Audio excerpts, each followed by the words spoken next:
À quel moment ton professeur a-t-il appelé chez toi, avec une nouvelle dévastatrice? Si j'étais ta fille, je n'irais pas à l'école demain. Je chercherais à déménager dans un autre district, a dit la voix, assez fort pour que je l'entende. Pourquoi pas? Qui est à l'appareil? A demandé ma mère, confuse. Juste un professeur qui veille au grain.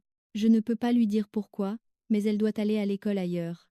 La ligne a coupé avant que ma mère ne puisse poser d'autres questions. Elle m'a immédiatement demandé s'il s'était passé quelque chose à l'école récemment, que je ne lui avais pas raconté. Quelqu'un m'avait-il embêté ou proféré des menaces? Je lui ai dit que tout était normal et que je n'avais aucune idée de ce que signifiait cet appel. Ma mère a dit qu'elle n'en savait rien non plus, mais qu'elle allait découvrir la vérité. Elle a commencé à envoyer des textos à d'autres parents de notre quartier, leur demandant s'ils avaient entendu quelque chose d'étrange à propos de l'école. Pendant qu'elle tapait furieusement sur son téléphone, j'ai attrapé le mien, et j'ai appelé ma meilleure amie, Georgia.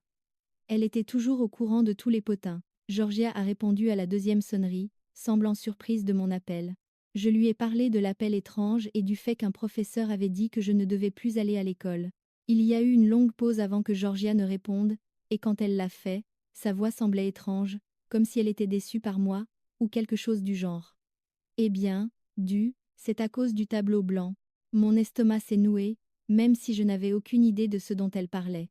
Je lui ai demandé de quel tableau blanc elle parlait, et elle a fait un bruit, comme si elle n'arrivait pas à croire que je pose la question.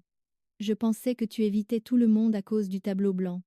Je suis surprise que tu m'aies même appelé. J'ai pratiquement crié, en demandant de quel tableau blanc elle parlait. Georgia a soupiré, et a dit qu'elle allait m'envoyer la photo, mais elle m'a prévenu que ce n'était pas joli. Mon téléphone a vibré avec son texto et j'ai ouvert l'image. C'était une photo d'un tableau blanc de salle de classe, prise depuis le fond de la salle. La plupart du tableau contenait des équations mathématiques normales, mais dans le coin supérieur, quelqu'un avait écrit quelque chose au marqueur rouge. Alicia O'Brien, tu es la prochaine. Tu as 72 heures. J'ai montré le téléphone à ma mère, et j'ai vu son visage passer du pâle au rouge vif de colère. Elle a bondi du canapé, et a commencé à faire les 100 pas dans le salon, marmonnant à propos de poursuites judiciaires et de rapports de police. Elle ne cessait de dire que c'était inacceptable, et que des têtes allaient tomber. Je ne l'avais jamais vue aussi remonter à propos de quoi que ce soit. Oh, non mais c'est pas vrai. On appelle la police, a-t-elle dit en attrapant son téléphone portable. Mais avant même qu'elle puisse le déverrouiller, nous avons entendu une portière de voiture claquer dehors. À travers la fenêtre de devant, nous pouvions voir une voiture de police, garée dans notre allée, feu éteint. Un policier en uniforme marchait déjà vers notre allée. Ma mère et moi nous sommes regardés, confuses. Comment savait-il déjà pour la menace sur le tableau blanc? La sonnette a retenti et ma mère s'est précipitée pour ouvrir. L'officier était jeune et semblait sérieux alors qu'il montrait son badge. Il a demandé s'il pouvait entrer et ma mère l'a fait entrer. L'officier se tenait dans notre salon, les mains sur sa ceinture, regardant tour à tour ma mère et moi. Il s'est raclé la gorge et a sorti un petit carnet. Missy O'Brien, nous avons reçu des signalements de plusieurs élèves, indiquant que tu pourrais être une cible, en raison de ton agression. J'ai bondi du canapé, prête à me défendre. Agression? Je n'ai jamais touché un cheveu de quelqu'un. L'officier a semblé confus et a dit « Pas toi, ta mère ». L'officier a feuilleté son carnet, et s'est arrêté sur une page couverte d'une écriture désordonnée.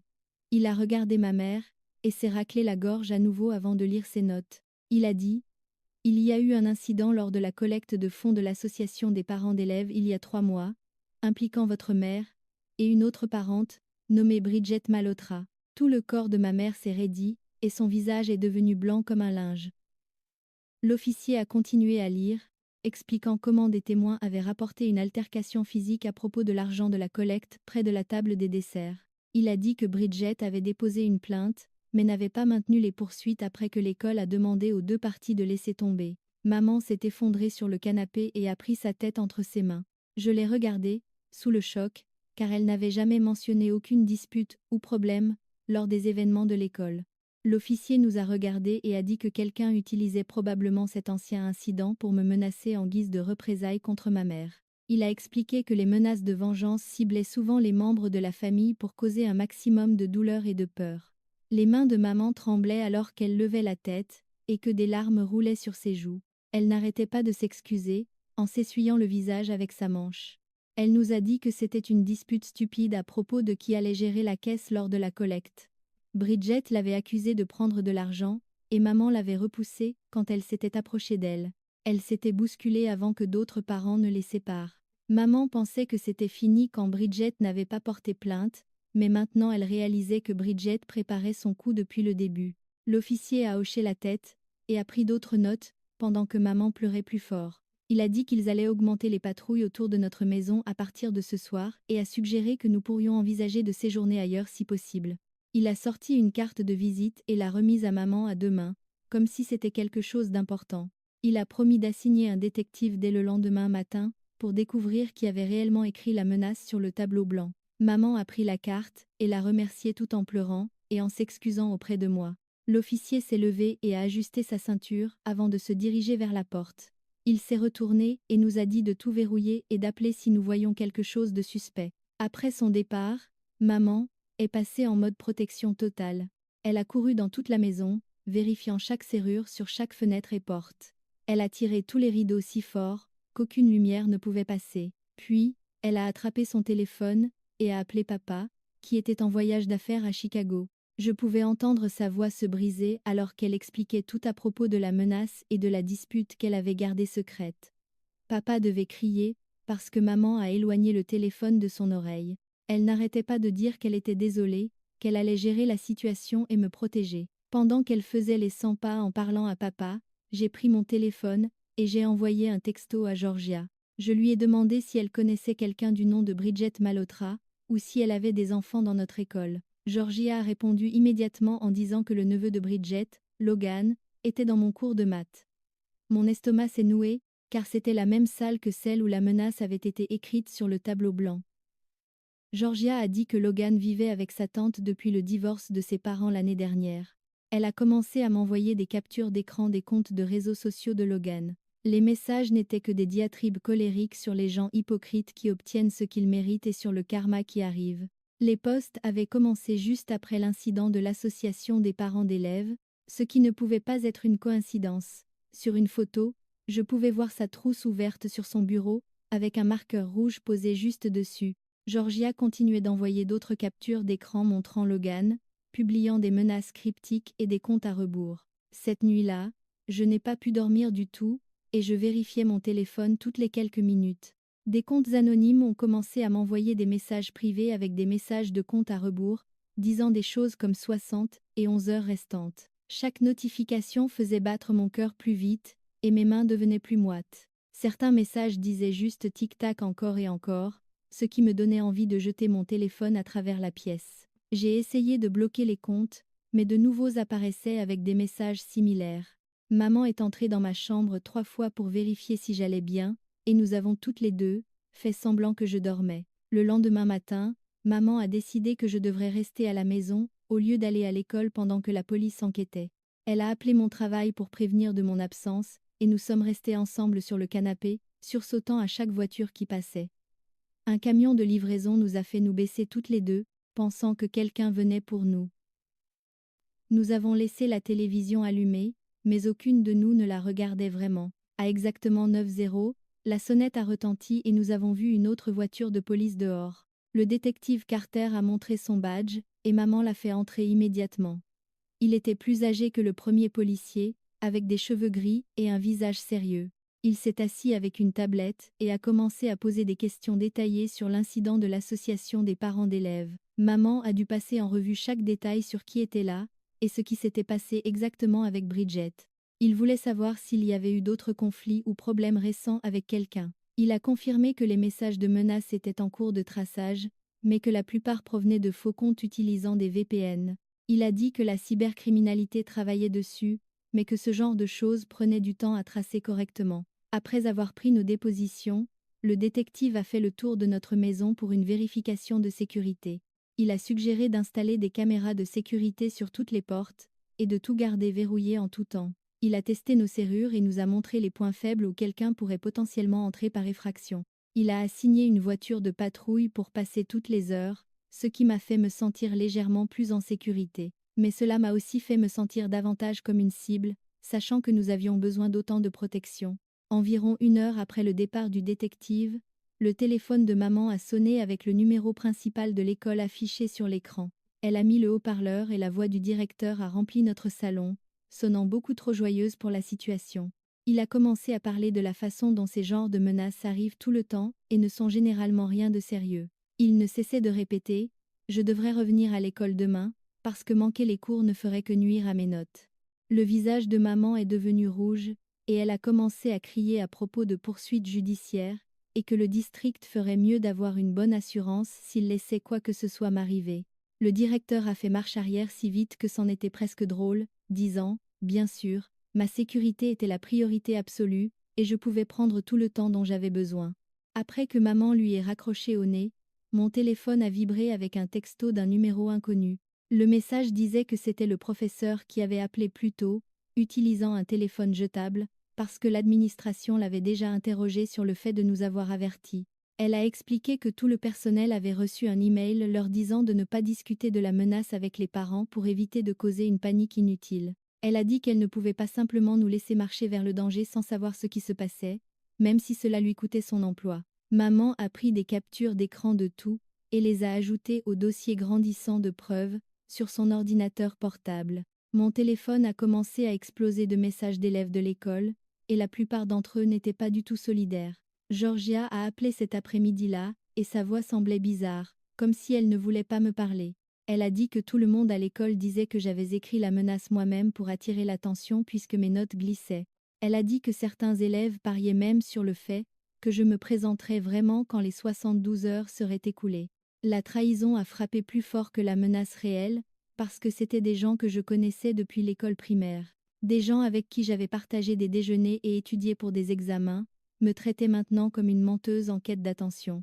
J'ai jeté mon téléphone à travers la pièce, et il a rebondi sur les coussins du canapé, pendant que maman me frottait le dos.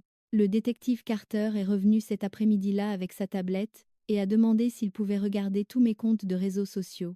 J'ai donné mes mots de passe, même si cela semblait super intrusif, parce que j'avais besoin qu'il sache que je n'avais pas écrit cette menace. Il s'est assis à notre table de cuisine à faire défiler des années de posts et de messages, pendant que je regardais de l'autre côté de la pièce. Il a affiché les images de vidéosurveillance de l'école sur sa tablette, et nous a montré comment la caméra dans la salle de classe de maths avait un énorme angle mort. La zone du tableau blanc n'était pas visible du tout, ce qui signifiait qu'il ne pouvait pas voir qui avait écrit la menace. Mais la caméra du couloir montrait tous ceux qui entraient et sortaient de cette salle pendant la pause déjeuner, moment où cela s'était probablement produit. Il a fait une liste de 17 élèves qui étaient entrés pendant ce temps, dont Logan, qui était entré 2 fois. Le détective nous a ensuite dit quelque chose qui a fait tomber mon estomac encore plus bas. La serrure de cette porte de salle de classe était cassée depuis des semaines, selon les rapports de maintenance. N'importe qui aurait pu se faufiler pendant les changements de classe, ou le déjeuner sans être remarqué par le professeur. Il a commencé à récupérer les emplois du temps pour comprendre qui avait l'opportunité d'entrer là-dedans, sans être vu. Environ 1 heure plus tard, l'agent de liaison scolaire s'est présenté à notre porte en uniforme, l'air ennuyé. Il s'est assis et a immédiatement commencé à suggérer que j'avais déclenché quelqu'un sans m'en rendre compte. Il a demandé si j'avais rejeté quelqu'un récemment, ou si j'avais obtenu de meilleures notes que quelqu'un qui s'attendait à être en tête de classe. Maman s'est levée et a pointé la porte, lui disant de sortir s'il ne comptait pas prendre cela au sérieux. Elle a exigé qu'ils assignent un officier différent qui se souciait réellement de garder les enfants en sécurité, au lieu de blâmer les victimes. L'officier est parti l'air agacé, et maman a appelé le détective, pour se plaindre de son attitude désinvolte. Ce soir-là, alors que nous mangions des plats chinois à emporter, mon téléphone a vibré avec message Instagram. Quelqu'un avait envoyé une photo de sa main, couverte de taches de marqueur rouge qui étaient encore fraîches et visibles. Le message disait juste « Ça chauffe », et quand j'ai regardé de plus près l'arrière-plan, je pouvais voir le tapis vert caractéristique et les étagères en bois de notre bibliothèque scolaire. Je l'ai montré à maman, et elle l'a immédiatement transféré au détective, qui a dit qu'ils examineraient les images de sécurité de la bibliothèque dès le lendemain matin. Maman a décidé d'essayer d'appeler Bridget pour arranger les choses et être la poussée à arrêter son neveu. Elle a composé le numéro et a à peine eu le temps de dire « Allô » avant que Bridget ne lui raccroche au nez. Nous avons appris plus tard par un autre parent de notre quartier que Bridget racontait à tout le monde que maman l'avait attaquée sans provocation lors de la réunion de l'association des parents d'élèves. Elle répandait des mensonges sur le fait que maman était violente et instable, ce qui expliquait pourquoi certains parents nous évitaient. Toute l'affaire devenait plus chaotique d'heure en heure, et je n'arrivais pas à croire à quelle vitesse tout était en train de devenir incontrôlable. Mon téléphone s'est allumé avec un texto de Georgia disant qu'elle avait besoin de me dire quelque chose d'important, mais qu'elle ne pouvait pas appeler. Elle a dit qu'elle était dans le couloir après le déjeuner, et qu'elle avait entendu Logan se vanter auprès de ses amis d'avoir donné une leçon à quelqu'un. Elle a dit qu'il riait de la peur que je devais avoir, et de la fierté que sa tante éprouverait pour lui. Georgia a dit qu'elle avait trop peur pour dire quoi que ce soit officiellement parce que les amis de Logan étaient des types assez brutaux qui pourraient s'en prendre à elle, mais elle voulait que je sache ce qu'elle avait entendu au cas où cela aiderait à attraper celui qui me faisait subir ça. Le détective s'est présenté tôt le lendemain matin, avec son ordinateur portable, et a commencé à parcourir les dossiers de l'école directement à notre table de cuisine. Il a ouvert l'emploi du temps de Logan, et a pointé l'écran montrant que Logan avait maths dans cette salle exacte, la période avant que la menace n'apparaisse sur le tableau blanc. Maman s'est penchée au-dessus de son épaule pendant qu'il cliquait sur d'autres fichiers, et a trouvé les dossiers de présence, montrant que Logan était marqué présent toute cette journée-là, sans passe de couloir ni visite à l'infirmerie enregistrée. Le détective a ensuite ouvert la photo que Georgia m'avait envoyée, et a commencé à regarder quelque chose appelé métadonnées, ce que je ne comprenais pas très bien, mais il a dit que cela montrait quand et où les photos avaient été prises. Son doigt a glissé sur l'écran jusqu'à une horodatage montrant 14h47 le mardi, et puis il a ouvert la feuille de connexion du laboratoire informatique de l'école de ce même jour. Le nom de Logan était juste là avec une heure de connexion de 14h45 et une déconnexion à 15h10, ce qui signifiait qu'il était sur un ordinateur de l'école, quand quelqu'un a posté pour la première fois cette photo du tableau blanc en ligne. Mon téléphone a vibré avec un texto d'un numéro inconnu me demandant de me rencontrer au café sur Main Street dans une heure car ils avaient des informations importantes sur la menace. Maman a pris mon téléphone et l'a montré au détective, qui a dit que nous devrions y aller, mais qu'il aurait une voiture banalisée, qui surveillerait au cas où ce serait dangereux.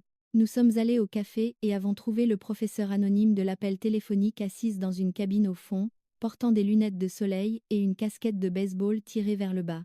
Elle a fait glisser un dossier Mani sur la table, contenant une liste de classe avec des échantillons d'écriture d'un récent quiz, et a pointé le papier de Logan, où son A, majuscule, ressemblait exactement à celui de la menace. Sur le tableau blanc, le professeur a dit qu'elle surveillait Logan depuis des semaines, à cause de son comportement colérique en classe, et qu'elle l'avait vu avec des marqueurs rouges, plusieurs fois, même si les élèves n'étaient pas censés en avoir.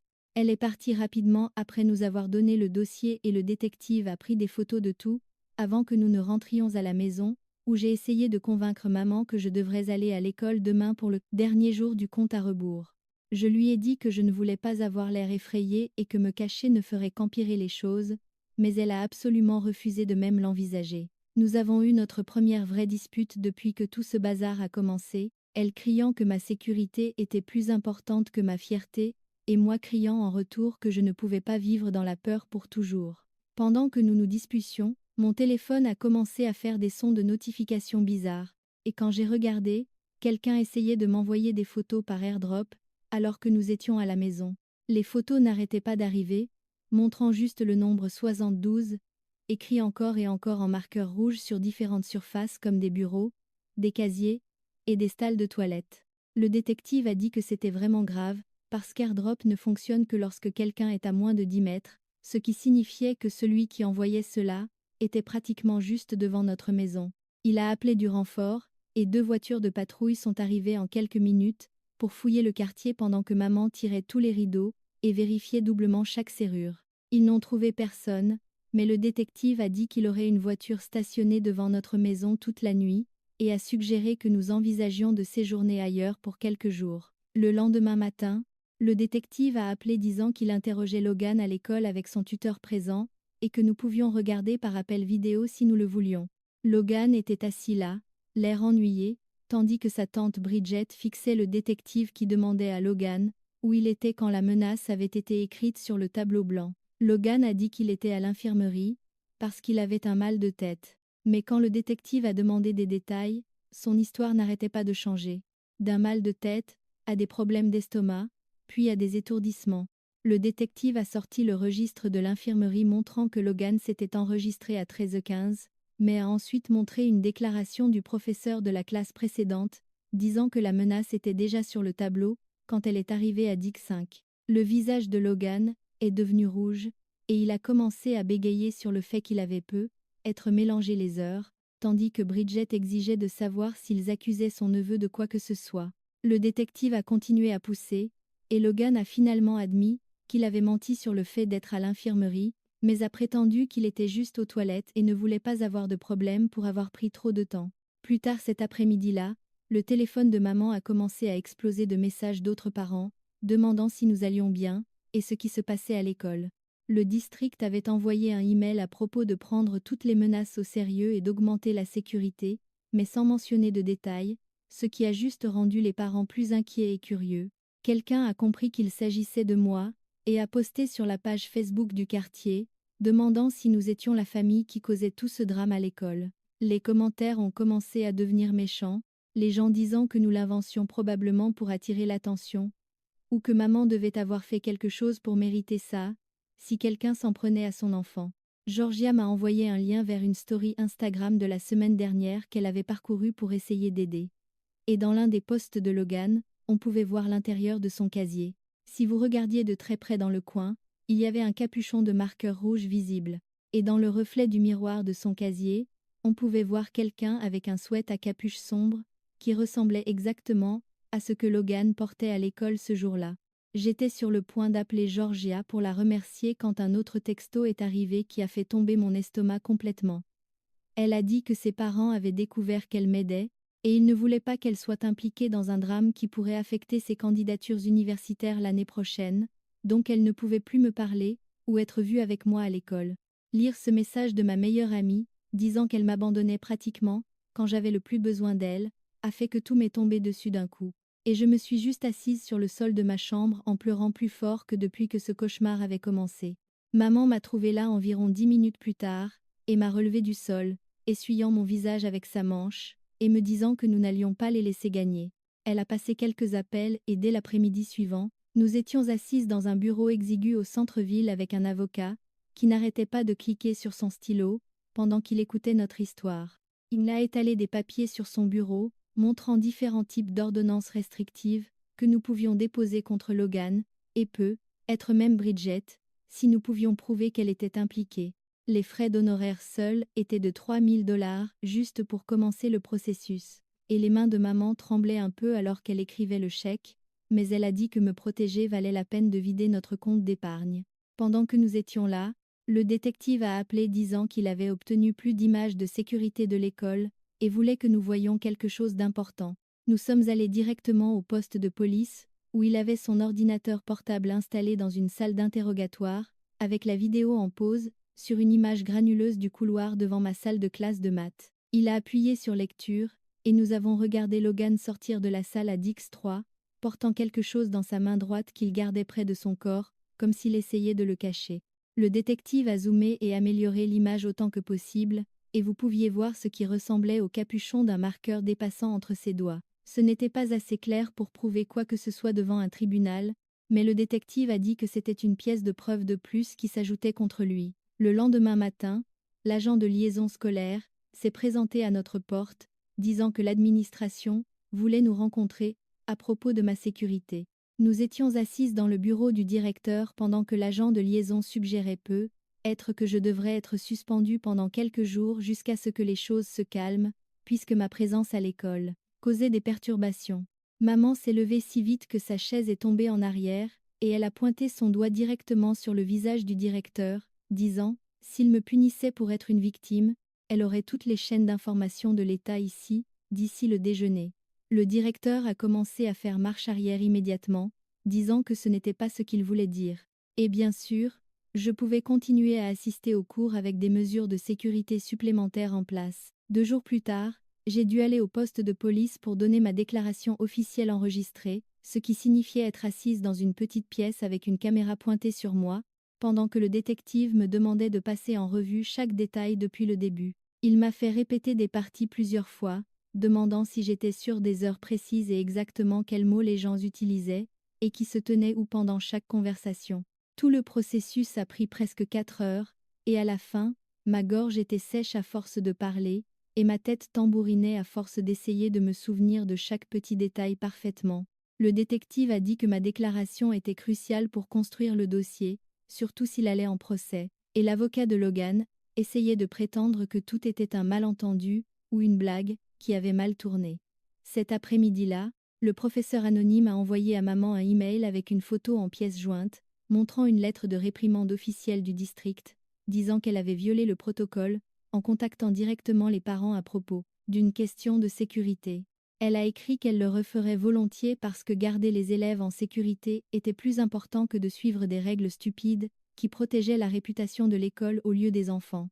La lettre disait qu'elle était placée en examen administratif, ce qui signifiait qu'ils envisageaient de la renvoyer ou de suspendre son permis d'enseigner. Maman l'a immédiatement transférée à notre avocat, qui a dit que cela pourrait aider notre dossier, en montrant que l'école a essayé de couvrir la menace au lieu de la gérer correctement.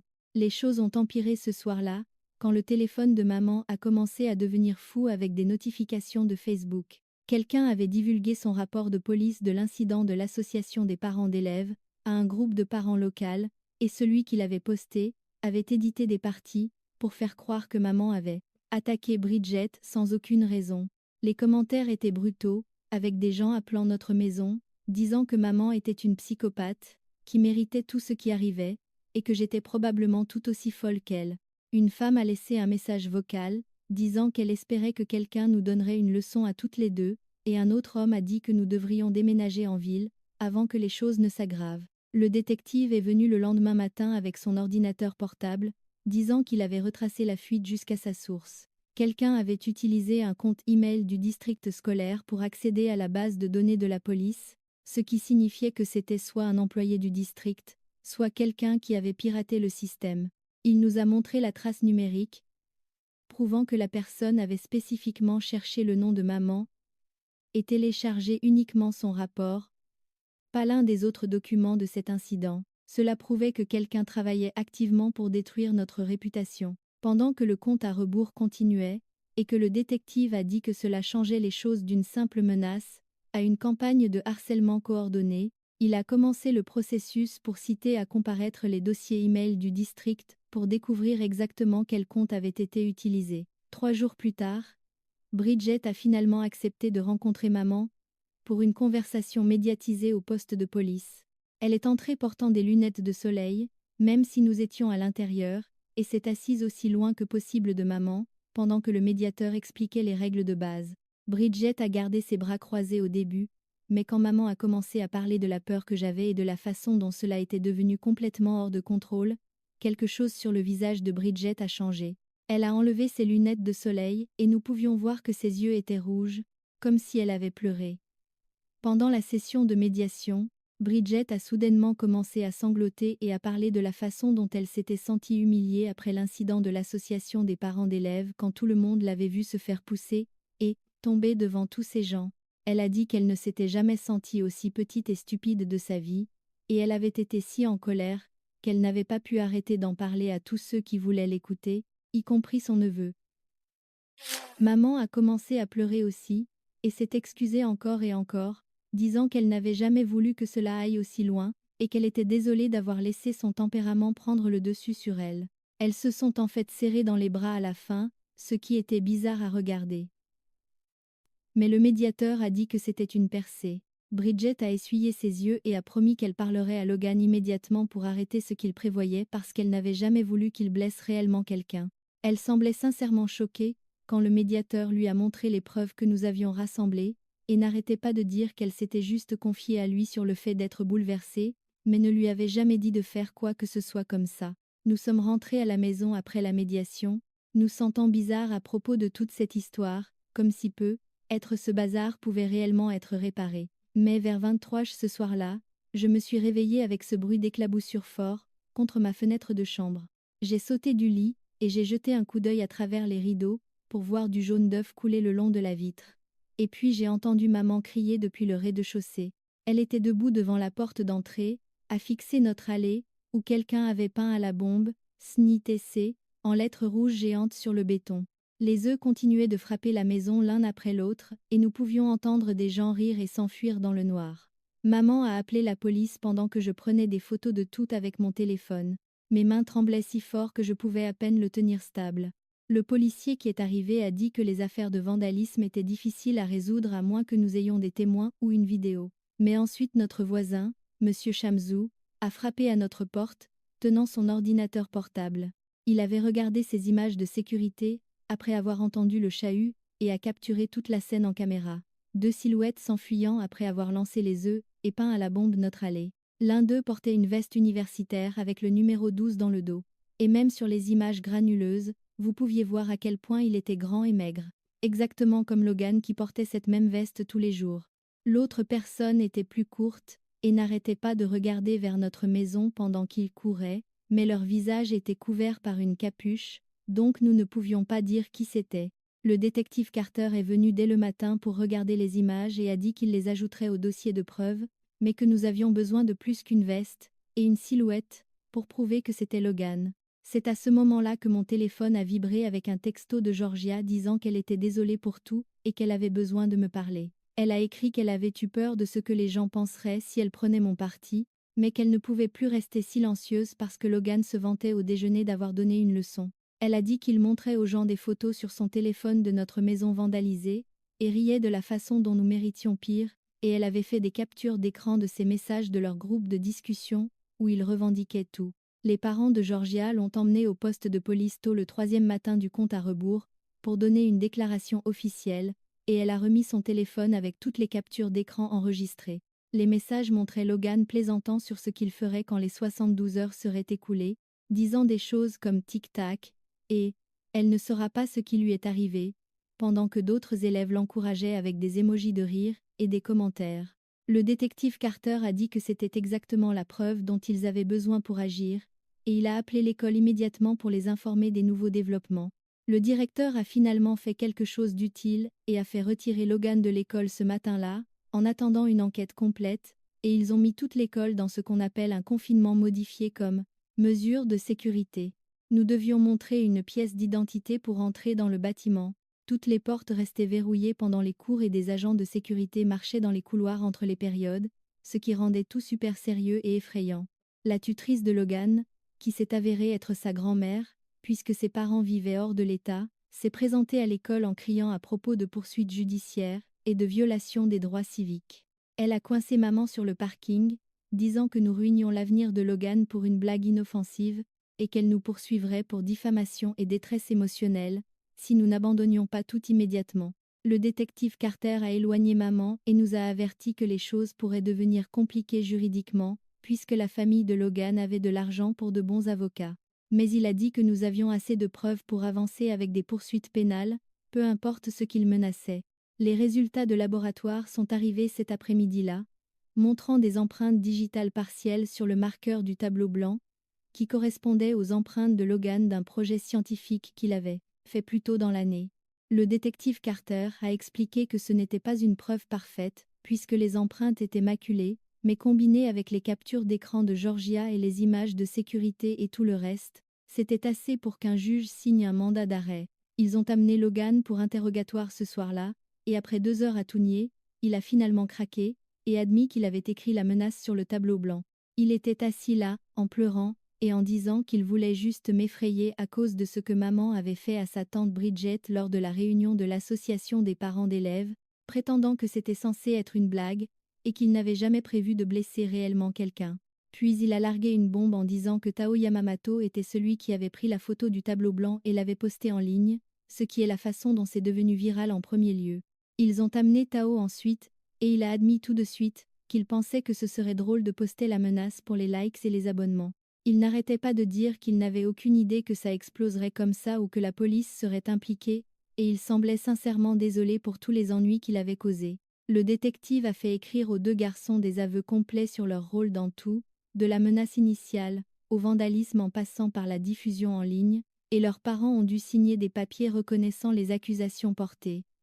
Le lendemain, le district scolaire a envoyé ce long email, s'excusant pour la façon dont ils avaient géré la situation, et annonçant de nouvelles politiques pour l'évaluation des menaces et la sécurité des élèves. Ils ont admis qu'ils auraient dû prendre la menace au sérieux dès le début au lieu d'essayer de la garder secrète. Et ils ont promis des changements immédiats, y compris de meilleures caméras de sécurité, des serrures de porte fonctionnelles et une formation obligatoire à l'évaluation des menaces pour tous les membres du personnel. Le procureur a appelé maman le lendemain matin, disant qu'ils avaient conclu un accord avec l'avocat de Bridget, où maman pouvait éviter un casier judiciaire si elle acceptait un programme de diversion. Maman a dû payer 800 $ d'amende et faire 60 heures de travaux d'intérêt général à la banque alimentaire locale au cours des 3 prochains mois. Elle a aussi dû signer une ordonnance de non-contact disant qu'elle n'irait pas près de Bridget à aucun événement scolaire ou lieu public pour l'année suivante. Toute l'affaire a été humiliante pour maman qui n'arrêtait pas de s'excuser auprès de moi sur la façon dont son moment stupide de colère m'avait fait traverser tout ça. Elle a commencé ses travaux d'intérêt général, ce week-end-là, se levant à 5h du matin, pour aider à décharger les camions à la banque alimentaire, avant son travail régulier. Je suis allée avec le conseiller scolaire 2 jours avant mon retour, pour cartographier différents itinéraires entre mes cours, qui éviteraient les couloirs principaux où traînaient les amis de Logan. Nous avons choisi un endroit dans la bibliothèque près du bureau de référence, où je pourrais aller si je me sentais en danger, ou si j'avais besoin d'espace pendant la journée. Le conseiller m'a donné un laissez-passer spécial, qui me permettait de quitter la classe 5 minutes plus tôt, pour éviter la foule entre les périodes. Elle a aussi arrangé pour que je déjeune dans la salle d'art avec un petit groupe d'élèves qui ne faisait pas partie de tout le drame. Le professeur anonyme qui nous avait avertis a été appelé dans le bureau du directeur où ils se sont calmement excusés de l'avoir réprimandée, et lui ont dit qu'elle était placée dans un nouveau comité de sécurité des élèves. Elle a envoyé un texto à maman depuis son téléphone régulier, disant que l'administration comprenait enfin que protéger les élèves importait plus qu'éviter la mauvaise publicité. Georgia a recommencé à m'envoyer des textos après une semaine de silence, envoyant des mèmes drôles au début, puis travaillant lentement vers des conversations réelles.